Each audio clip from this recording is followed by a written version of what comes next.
अलविदा 2022, अलविदा। तल्ख और शीरीं यादें लिए साल का आखिरी सूरज गुरूब हो गया। दुआ की कि नए साल का सूरज नई उम्मीदों और नई उमंगों के साथ तुलू हो। 2023 का सूरज इस्तेहकाम की नवीद लेकर तुलू हो। समा का आज़म है कि पाकिस्तान का मुस्बत चेहरा और रोशन तशख़्ख़ुस पेश करता रहेगा। रात 12 बजते ही मुल्क भर में नए साल को भरपूर अंदाज में वेलकम किया जाएगा। जश्न मनाएं मगर एहतियात से। इस हवाले से कराची से हमारे नुमाइंदे हामिदुर रहमान ने हमें ज्वाइन किया। उनसे मजीद तफसीलात जानते हैं और पूछते हैं कि किस तरह की सेलिब्रेशंस हो रही हैं। जी, अपडेट कीजिए। जी देखिए, कराची वालों के लिए तफरीह का एक सबसे बड़ा ज़रिया साहिल है। लोग यहाँ पर साहिल पर इंजॉयमेंट के लिए आते हैं। आज जो है वो आखिरी शाम थी, साल 2022 की शाम ढल चुकी है, सूरज गुरूब हो चुका है। तो शहरियों की बड़ी तादाद जो है वो इस शाम को साल के आखिरी दिन को अलविदा करने के लिए साहिल पर आए थे। यहाँ पर उन्होंने हल्ला गुल्ला भी किया, यहाँ पर जो मुल्क की सलामती के लिए दुआएं भी की हैं, एंजॉयमेंट भी कर रहे हैं। कुछ लोग घुड़सवारी के से जो लुत्फ़ उठा रहे हैं, ऊँट्स की सवारी कर रहे हैं, कुछ लोग डिज़र्ट राइड कर रहे हैं और कुछ लोग यहाँ पर खापों से भी इंजॉयमेंट कर रहे हैं। तो फैमिलीज़ बड़ी तादाद में यहाँ आई, उन्होंने डूबते सूरज का नज़ारा किया, यहाँ पर उन्होंने एंजॉयमेंट की। और जो फैमिलीज़ आई थी वो ज़ाहिर आप जो रात हो चुकी है, सूरज जो है वो ढल चुका है, तो ठंड बढ़ती जा रही है, तो शहरी जो है वापस भी जा रहे हैं। लेकिन मनचले जो है वो हमने देखा है कि मनचले जो है टोलियों की शक्ल में जो है वो साहिल का रुख कर रहे हैं। यहाँ पर ज़ाहिर है अब रात का जो आखिरी जो पहर हो गया, इसका जो आखिरी इस दिन का आखिरी पहर है वो देखने के लिए आ रहे हैं। और शहरियों ने इस अज़म का इज़हार किया कि जो साल 2022 है वो ख़त्म हुआ और साल 2023। लेकिन हामिद रहमान, जैसा कि आप बता रहे हैं और अभी तो जश्न का आगाज़ हुआ है, सेलिब्रेशन तो चल रही हैं, तो अगर सूरज गुरूब हुआ है और लोग पहुंचे हैं वहां पर, तो क्या ये फैमिलीज रात तक रुकने का प्लान रखती हैं? क्या कह रही हैं वहां पर फैमिलीज? जी बिल्कुल, मेरे बिल्कुल सामने जो है एक फैमिली जो है वो दरी बिछाकर कोई 8-10 अफराद फैमिली के मौजूद हैं जो इस वक्त जो है कुछ खाना पीना भी कर रहे हैं। ज़ाहिर है वो यहाँ पर मौजूद है। इसी तरह बड़ी तादाद में ज़ाहिर अंधेरा बहुत ज़्यादा है। ठीक है, इस वक्त वहाँ पर जैसे कि आप बता रहे हैं फैमिलीज पहुँच रही हैं, बच्चे भी हैं और वहाँ पर उन्होंने ख़ास तौर पर ये मनाजिर देखे गुरूब आफ्ताब के। और अभी भी वहाँ पर काफ़ी फैमिलीज पहुँची हैं सी व्यू पर और इसी तरीके से नए साल को वेलकम किया जा रहा है। इसके साथ साथ अपने नाज़रीन को यह भी बताएं कि कराची में सी व्यू पर सिक्योरिटी के भी सख्त इंतजामात किए गए हैं। 2300 से ज़ायद एहलकार सी व्यू और अतराफ़ में तैनात हैं। शहरियों की बड़ी तादाद न्यू ईयर नाइट का जश्न मनाने के लिए सी व्यू पहुंची है। इसी पर मजीद बात करेंगे। Chief crime reporter Ahmed Rahman Khan हमारे साथ मौजूद हैं। अहमद, बताएगा, जिस तरीके से कहा जा रहा था कि रास्ते खुले रहेंगे, लोगों को आज़ादी है कि वो सेलिब्रेट करें, लेकिन साथ में सिक्योरिटी के सख्त इंतजाम भी किए गए हैं ऐसे में? जी बिल्कुल, कराची में साले नौ की आमद पर ख़ास तौर पर मनचले नौजवान और फैमिलीज़ जो है वो रुख करती हैं सी व्यू का। और सी व्यू पर जो है वो बहुत ज़्यादा सिक्योरिटी भी इसीलिए डिप्लॉय की जाती है। गुज़िश्ता कुछ सालों से तो हम ये देख रहे थे कि सी व्यू आने वाले रास्तों को बंद कर दिया जाता था ताकि लोग यहाँ पर ना आए, लेकिन इस साल वन वे जो है वो कुछ सड़कों को ज़रूर किया गया है। इस वक्त हम सिक्योरिटी की बात करें तो तकरीबन 2300 से ज़ायद हैं पुलिस एहलकार जो कि डिप्लॉय किए गए हैं सी व्यू और इसके अतराफ़ की गलियों में।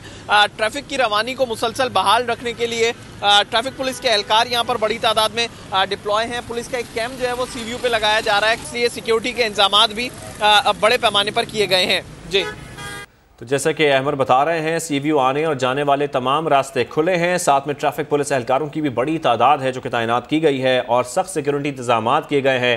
2300 से ज़ायद एहलकार सी व्यू और अतराफ़ में तैनात किए गए हैं।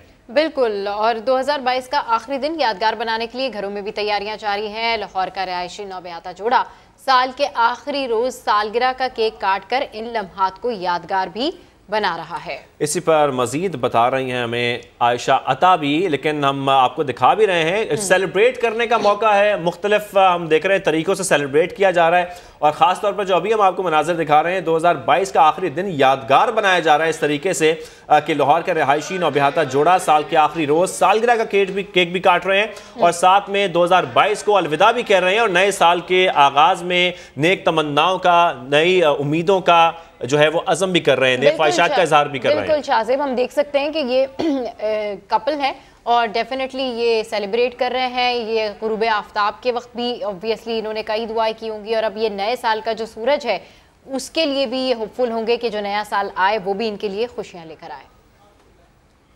तोहफा ना सही लेकिन हुकूमत ने सुख दे दिया नए साल के मौके पर। जी हाँ, पेट्रोलियम मसनूआत की कीमतें बरकरार रखने का फैसला किया गया है। वजीर खजाना इसाक डार ने बताया कि ओगरा की जानिब से कीमतें बढ़ाने की तजवीज़ मुस्तरद कर दी गई है। लेके 15 जनवरी 2023 तक जो मौजूदा कीमतें हैं, डीजल की 227 रुपये 80 पैसे, पेट्रोल की 214 रुपये 80 पैसे, मिट्टी कैरोसिन ऑयल की, मिट्टी के तेल की 171 रुपये 83 पैसे और लाइट डीजल ऑयल की 169 रुपये, ये कीमतें बरकरार रहेंगी और इसमें किसी किस्म का कोई इजाफा नहीं किया जाएगा।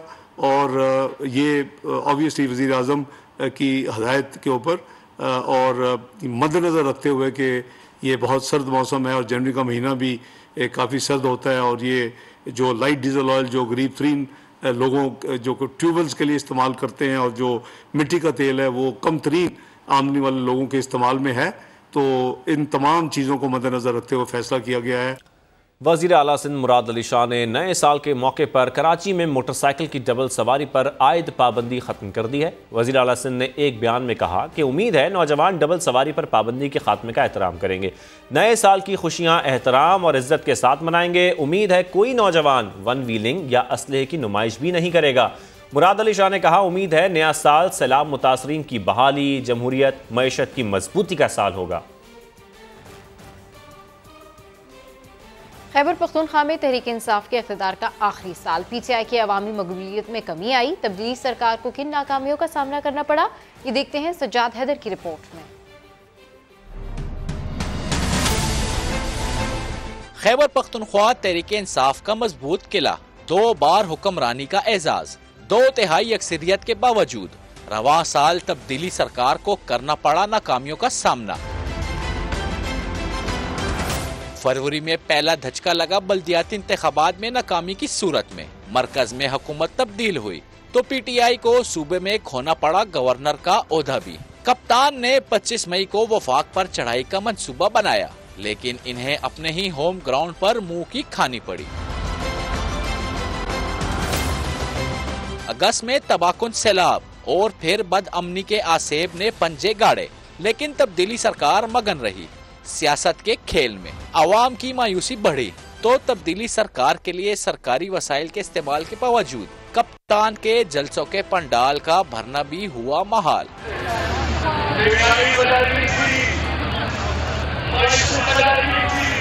PTI के 10 साला इक़्तिदार में कर्जों का हुजम बढ़ा 887 अरब तक, मगर सूबा रहा माली बहरान का शिकार। बड़े मंसूबे अधूरे रहे। अरबाब न्याज क्रिकेट स्टेडियम की तकमील हुई, ना ही BRT प्लाजे तामीर हो सके। कानून साजी हुई धड़ाधड़, लेकिन अमल दरामद रहा नामुमकिन। तब्दीली सरकार ने जाते जाते हेलीकॉप्टर के बेदरेग इस्तेमाल को भी कानूनी तहफ़्फ़ुज़ देने की कोशिश की। कैमरा टीम के साथ सज्जाद हैदर, समा, पेशावर। अभी आपको बताएं, FIA ने लाहौर की खातून सायरा अनवर को तहकीकात के लिए तलब कर लिया है। उनके असासों में गैर मामूली इजाफे और उनके नाम पर प्रॉपर्टी की बढ़ती हुई तादाद के खिलाफ तहकीकात शुरू कर दी गई हैं। सायरा अनवर के ताने बाने पंजाब की अहम शख्सियात से मिलते हैं। तफसीलात के लिए बात करते हैं लाहौर में समा के ब्यूरो चीफ नईम हनीफ से। जी नईम साहब, बताइएगा इस हवाले से। जी बिल्कुल, FIA लाहौर ने जो है वो सायरा अनवर नामी खातून को तलब किया है और चंद साल पहले तक तो सायरा अनवर के नाम लाहौर में कोई प्रॉपर्टी नहीं थी और ना ही इनके कोई असासे थे, ना ही बैंक अकाउंट थे। मगर गुज़िश्ता चंद माह के दौरान लाहौर के पोश इलाकों जिनमें DHA कैवलरी ग्राउंड जैसे इलाकों में 3 घर जो हैं वो सायरा अनवर के नाम मुंतकिल हुए हैं और उसके साथ ही साथ उनके इजाफों में जो है वो बेपना असासों में इजाफा हुआ है। उनके अकाउंट में जो है वो भारी रकूम जो है उनकी मुंतकली हुई है, जिसके साथ ही साथ गैर मुल्की दौरों में कीमती ज्वेलरी की खरीदारी के हवाले से भी नोटिस लिया गया है। और सायरा अनवर के खिलाफ तहकीकात का आगाज होने पर हमारे ज़राए का ये भी बताना है कि पंजाब के करप्ट और सरमायादार हलकों में बेचैनी की सजा भी पाई जा रही है। ये अभी तहकीकात का आगाज है और ये भी बताया जाता है कि सायरा अनवर के जो ताने बाने हैं वो कुछ अहम शख्सियात से भी मिलते हैं। जी बहुत शुक्रिया नईम हनीफ साहब। आगे बढ़ते और आपको बताएं कि कोयटा में गंदुम बहरान के बायस आटे की कीमत में इजाफा हुआ तो नान बाइयों की परेशानी बढ़ गई। बिल्कुल, 30 ग्राम रोटी की कीमत बढ़ाने के लिए इजलास तलब कर लिया। मुजीबुल्लाह की रिपोर्ट में देखिए। कोयटा में एक बार फिर आटा नायाब हो गया। शहर के मुख्तलिफ इलाकों में फी किलो आटे की कीमत में 16 रुपए तक का इजाफा हो गया। शहरियों को मुयस्सर 20 किलो आटे का थैला 2040 रुपए से बढ़कर 2360 रुपए तक जा पहुंचा।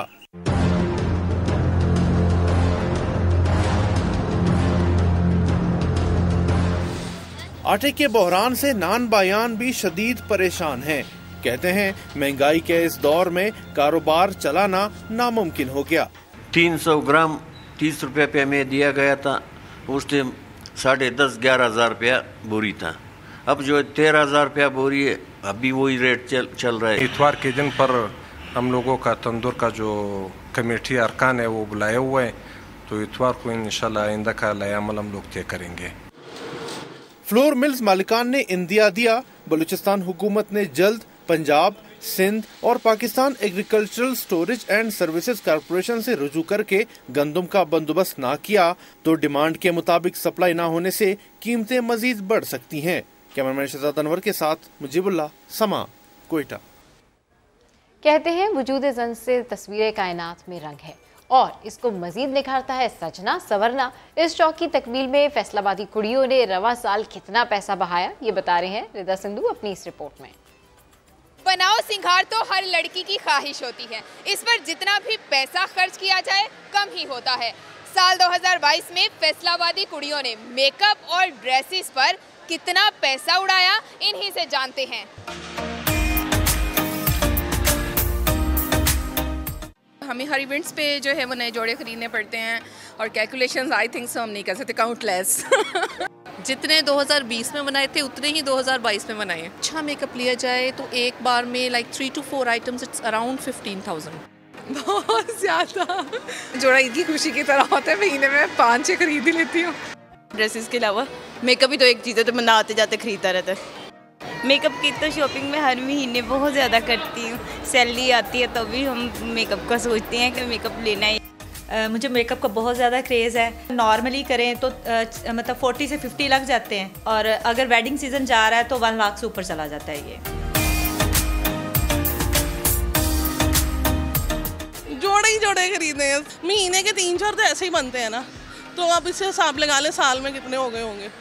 जी इन्हें तो शॉपिंग में खूब मजा आया, मेकअप, ज्वेलरी और कपड़ों पर लाखों उड़ाया। आसार बता रहे हैं कि रह जाने वाली कमी आने वाले साल में जी भरकर पूरी की जाएगी। कैमरामैन कदीरुर रहमान के साथ रिदा सिंधु, समा, फैसलाबाद।